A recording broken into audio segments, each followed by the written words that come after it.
Amandine Barraud, membre de l'équipe de négociation de la présidence française pour la COP21, et j'ai particulièrement travaillé sur les sujets de réduction des émissions de gaz à effet de serre.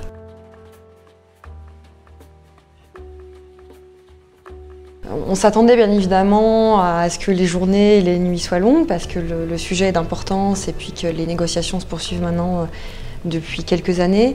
Mais cet engagement profond, ce dévouement, ce professionnalisme vraiment abouti de tous nos collègues étrangers qui expliquent par ailleurs que cet accord, ce ne soit vraiment essentiellement pas du tout celui de la présidence française de la COP21, mais bien plutôt celui des pays, de toutes les parties à la Convention qui l'ont modelé, qui ont fait les compromis nécessaires pour que le compromis au plus haut niveau d'ambition possible se fasse. C'est vraiment une impression et quelque chose que j'ai vraiment ressenti comme une chance.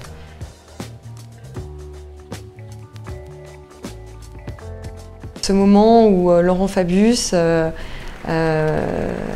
frappant selon le modus operandi de la prise de décision en conférence des parties, frappant avec son marteau, dont je précise qu'il a été fabriqué par un artisan jurassien.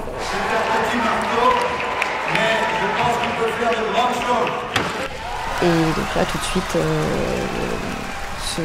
cette grande émotion, le fait de réaliser qu'en fin de compte, je me suis mise à pleurer et puis que toute l'équipe française autour a été saisie d'une émotion aussi vive et puis de la conscience d'avoir participé à quelque chose d'important, surtout lorsqu'on appartient à une génération qui se pose la question d'avoir des enfants bientôt et donc de l'avenir des générations futures.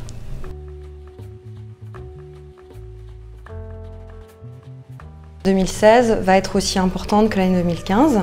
L'année 2015 a été une année de mobilisation.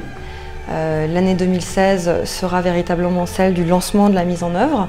Les États vont participer dès 2018 à un premier dialogue facilitateur qui nous permettra de faire un premier état des lieux des efforts en matière de réduction d'émissions et d'adaptation vis-à-vis des dérèglements climatiques, avant un exercice plus collectif de bilan en 2023. L'accord de Paris n'est que le point de départ d'une transformation mondiale pour aller vers des économies moins émettrices en gaz à effet de serre, plus résilientes face aux impacts du changement climatique. Il y a eu une mobilisation très forte au Bourget qu'il s'agit maintenant de transformer en actions concrètes.